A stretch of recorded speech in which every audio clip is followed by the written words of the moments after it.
네.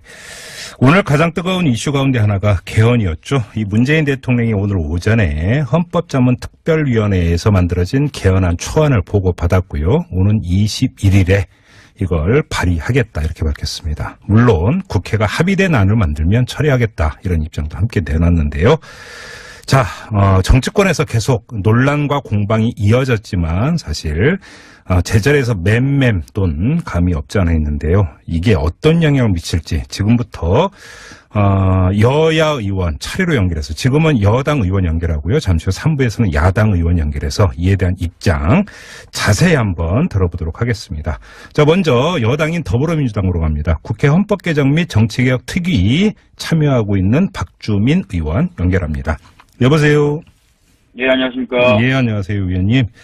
네. 지금 특위에서 보고한 내용이 여러 가지가 있는데 좀 굵직한 거 몇 가지만 뽑아가지고 질문을 좀 드리도록 하겠습니다. 대통령 4년 연임제죠, 중임제가 아니라.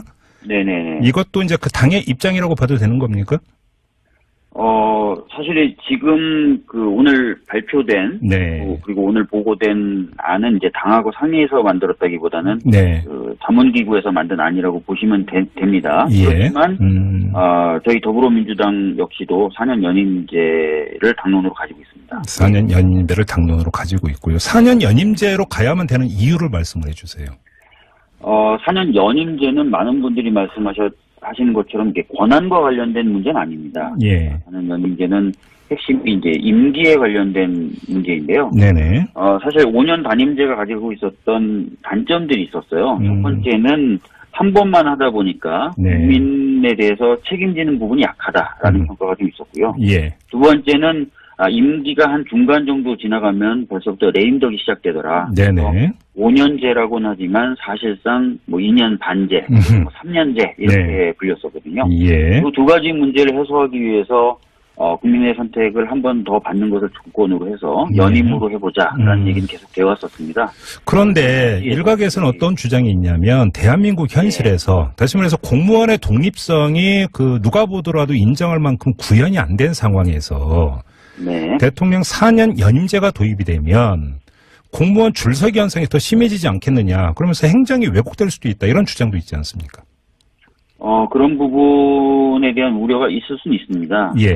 그래서 이제 공무원의 정치적 표현의 자유라든지 이런 부분에 대해서 더불어민주당은 어떤 개선된 입장들을 개헌안에 담아야 된다라고 얘기를 하고 있는 상황이고요. 네. 이번에 근데 오늘 보고된 그 안에는 구체적인 그런 내용들이 어떻게 담겼는지는 저도 아직 확인을 못 해봐서. 그러니까 이게 지금 공무원의 이 해봐야 될 것 같습니다. 노동권 문제 같은 경우가 이게 세트 아니냐, 이게 되려면 이런 이야기가 있었는데 이건 지금 아직 확인이 안 되고 있는 내용이고요, 그러면. 네네. 말씀하신 대로 이제 오늘은 기자회견을 통해서 주요한 골자만 네. 소개가 되어 있는 상황이기 때문에. 예. 해봐야 될 것 같습니다. 예. 알겠습니다. 근데 아무튼 야당에서는 특히 자유한국당 같은 경우는 분권형을 계속 주장을 해오지 않았습니까? 네. 이거는 받아들이기가 힘든 겁니까? 지금 이제 자유한국당 측에서 특히 얘기하는 분권의 핵심적인 내용은 총리를 어떤 식으로 임명하느냐, 하느냐 이 네. 부분입니다. 네네. 그래서 어제 같은 경우에도 헌정특위에서 이 부분에 관련된 얘기가 좀 이루어졌었는데요. 예. 지금 야당에서는 총리를 국회에서 아예 선출을 하자부터 시작해서 추천을 하자 다양한 얘기들을 하고 있습니다. 네. 예, 아니면은 동의권을 가중하자, 동의권을 가중하자, 이런 여러 가지 이야기들을 하고 있는데요. 네. 기본적으로 대통령제라고 한다면은 또 국민분들이 절대 다수가 대통령제를 선호하고 있는 가운데선 대통령제여야 됩니다. 네. 그래서 국회에서 총리를 추천한다든지 또는 선출한다든지 하는 것은 행정 권력을 분점하는 걸 의미해요, 국회하고. 그렇겠죠. 예, 그런 거는 엄밀히 얘기하면 저는 대통령제가 아니라고 봅니다. 그래서 그것은 대통령제로 하자라고 하는 것이 전제가 된다면은 논의가 될 수 없는 부분이라고 봅니다. 일부 보도에 따르면 총리를 국회에서 선출하는 카드를 가지고 여당이 야당과 협상에 나서지 않겠는가라고 하는 전망이 있었는데 전혀 그렇지 않다 이런 말씀이시네요. 저희 당이 지금까지 그런 입장을 가졌거나, 그걸 가지고 야당들과 이야기를 했거나 하는 사실은 없습니다. 알겠습니다. 대통령 결선 투표제도 이번에 도입하자라고 하는 게 이제 이 특위의 방안 아니겠습니까? 네, 맞습니다. 혹시 야당하고 이 문제 논의해 보셨어요? 헌정특위에서? 대통령 결선 투표에 대해서는 헌정특위에서 그렇게 특별하게 많이 논의되지는 않았습니다. 그래요. 그런데 이제 일부 야당의 경우에는 대통령 결선 투표제가 있는 것이 좋지 않겠느냐는 입장을 계속 명시적으로 표현해 왔던 건 사실이거든요. 일부 야당이 어느 당입니까, 의원님? 제 기억으로는, 네. 당이 지금 하도 이름이 많이 바뀌어가지고, 의원님들도 당이 소속이 바뀌고, 또 소속원들도 사보임을 많이 하셨어요. 네. 그래서 네. 정확히 어느 당인지 기억은 안 나는데, 네. 분명히 이제 야당 의원님들 중에 한두 분이 발언 기회를 얻어가지고 계속 말씀하셨던 건 기억이 납니다. 당 차원의 뭐 이야기는 아니고 야당 의원 몇 분이 그렇게 개인적인 이제 소신을 밝혔다 이런 말씀이시군요.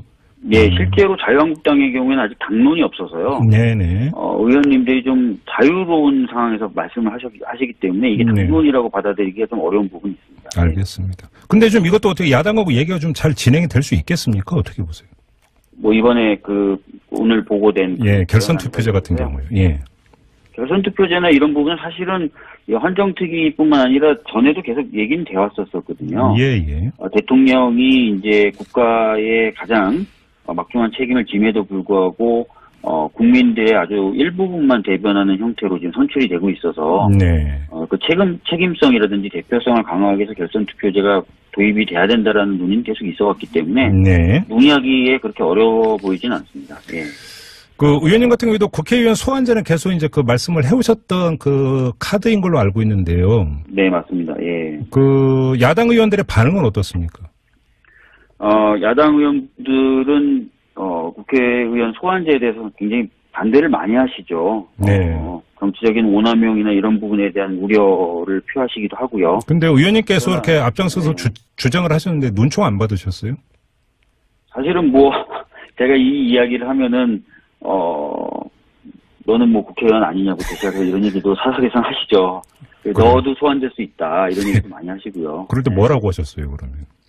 아니 근데 사실은 이거는 국민분들에게 저희가 원래 가지셔야 될 권한을 당연히 가지셔야 될 권한을 드리는 거고 인정하는 거기 때문에 예. 이게 뭐 당리당략을 따질 건 아니다라고 말씀을 드리곤 했죠. 그래요.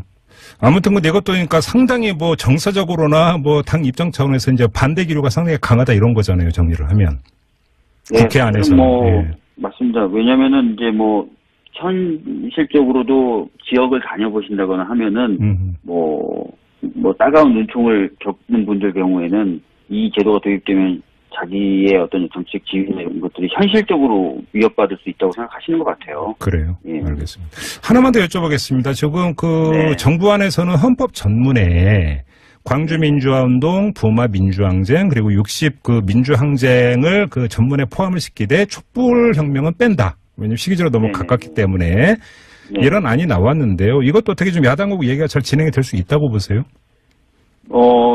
아까도 말씀드렸던 대로 자유한국당은 당론이 없기 때문에요. 네. 지금까지 당론이 없었기 때문에 뭐 섣불리 받아들이실 수 있을 것이다 없을 것이다 얘기하기는 좀 어려운데요. 네. 홍준표 대표가 대선 후보 당시에 이제 5.18의 경우에는 뭐 자기도 반대할 이유가 없다라고 발언을 한 적이 있어요. 그런 적이 있나요? 예.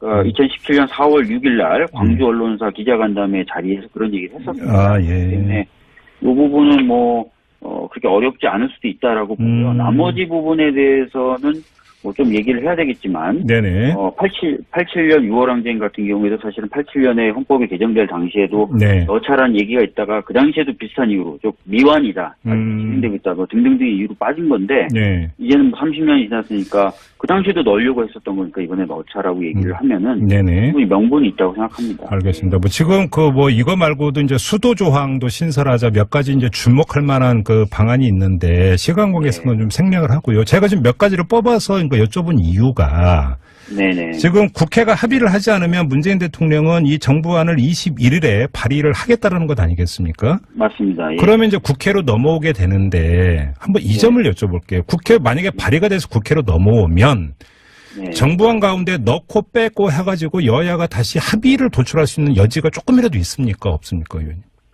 뭐 아마 이제 오늘 대통령님 발언에도 그런 부분이 좀 녹아 있는 것 같아요. 예. 정부가 발의는 하지만 네. 국회가 합의안을 만들면 철회할 수도 있다라는 말씀을 하셨죠. 예, 그랬죠. 예.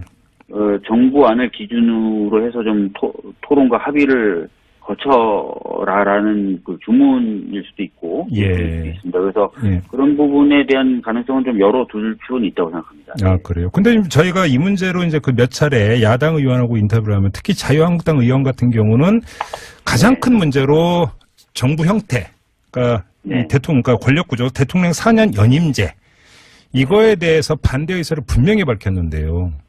저는 근데 좀 답답한 게요. 예. 그렇게 말씀하시면서 이렇게 얘기하세요. 이거는 뭐 13년 동안 집권하려는 뭐 계략이다 이런 식으로까지 표현하시는 경우가 있는데. 자유한국당 의원들이 그렇게 이야기를 합니까? 그런 말씀들을 하시는 경우가 있어요. 근데 13년은 어떤 계산법으로 나온 얘기예요, 이게? 지금 문재인 대통령님 5년에다가 그다음에 네. 4년 2번 하면 8년, 13년 동안 계속 하려고 하는 거 아니냐. 근데 다 아시겠지만 개헌 관련된 조항 중에 네. 개헌 관련된 내용 중에 대통령의 임기에 관련된 건 개헌 당시에 대통령에게는 적용되지 않거든요. 않죠. 예. 그렇기 때문에 그런 뭐 계략 이런 건 있을 수가 없죠. 그래요. 아주 솔직하게요, 의원님. 국회 헌정특위에서 이 개헌안 합의를 도출을 해서 지방선거에 동시 투표할 가능성 조금이라도 있습니까? 저는 이제 충분히 가능성이 있다고 보는 게요. 네. 왜냐면은 애초에 자유한국당은 뚜렷한 입장이 없다가 연내에 개헌하겠다고 입장이 바뀌었다가 10월에 개헌하겠다고 하면서 점점 좀 어떻게 보면 입장이 변해오고 있거든요. 예. 이 상황에서 이제 대통령의 발의가 있게 되면은 구체적인 어떤 토론의 논거점도 생기는 거고요. 네네. 그리고 토론도 활성화될 것이기 때문에 저는 충분히 뭐 논의를 통해서 네. 지방선거 때 개헌 투표가 가능하다 이렇게 보고 있습니다. 예. 뭐 한 1분밖에 안 되면 짧게 하나만 더 여쭤볼게요. 만약에 동시 투표가 안 되면 그냥 자유한국당이 10월까지 이제 그 시기를 못 박아서 얘기하겠습니까? 그냥 10월에 그 개헌 국민투표하면 안 됩니까? 그러니까 저는 지금부터 뭐 10월에 하자라고 얘기하는 거는 오히려 좀 정치적으로 무책임한 상황을 빚어낼 것 같아요. 모든 대선 후보가 이번 지방선거 때 개헌하자고 했고 표 대표도 한두 번 그렇게 얘기하신 게 아니거든요. 제가 지금 들고 있는 것만 봐도 A4 용지로 2페이지에 가깝게 언론에다가 얘기하신 여러 것들 제가 정리해놨는데 다 지방선거 때 하자고 하셨단 말이에요. 그런데도 갑자기 지방선거 때 못하겠다고 하시는 상황이기 때문에 지금 벌써부터 그렇게 하기보다는 지방선거 때 하기 위해서 최선의 노력을 다하는 것이 우선적이어야 된다라고 보고 있습니다. 알겠습니다. 우선적이라고 하는 세 글자에 방점 찍으면 되는 겁니까, 의원님? 네. 저희 현재 입장은 무조건 지방선거 때 한다 이렇게 좀 받아들여 주십시오. 네, 알겠습니다. 말씀 여기까지 드릴게요. 고맙습니다, 의원님. 예, 감사합니다. 네, 지금까지 더불어민주당의 박주민 의원과 함께